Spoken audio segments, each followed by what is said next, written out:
ukrainien d'Odessa. Des frappes qui surviennent au lendemain d'un accord crucial pour la reprise des exportations des céréales ukrainiennes. Accord signé séparément par Kiev et Moscou avec la Turquie et les Nations Unies. Bonsoir Guillaume Dominguez. Bonsoir François-Xavier, bonsoir Selon à tous. Kiev, l'armée russe a donc visé des réserves de céréales. Oui, alors même si la Russie dément toute implication, ce sont 4 missiles longue portée russes qui ont visé l'usine de traitement de céréales située sur le port d'Odessa, selon le porte-parole de l'armée de l'air ukrainienne.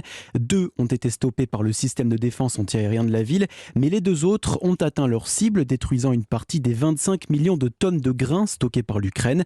Pour le général Trinquant, ancien chef de la mission militaire française auprès de l'ONU, ces frappes, vraisemblablement ordonnées par la Russie, sont tout simplement incompréhensibles.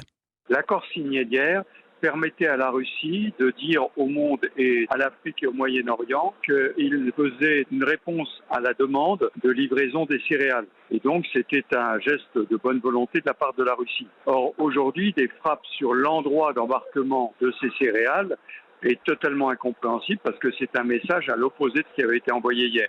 Et une frappe d'autant plus incompréhensible qu'elle risque de remettre en question les négociations autour de l'accord. La Russie a demandé hier à ce que les restrictions mises en place par l'Europe soient allégées en échange de sa signature. En parallèle, la Turquie, qui s'était portée garante de la bonne volonté russe, s'est dite préoccupée par ces frappes. La question que l'on peut se poser à présent, c'est véritablement, mais à quoi joue Vladimir Poutine ? Les précisions de Guillaume Dominguez. Merci Guillaume.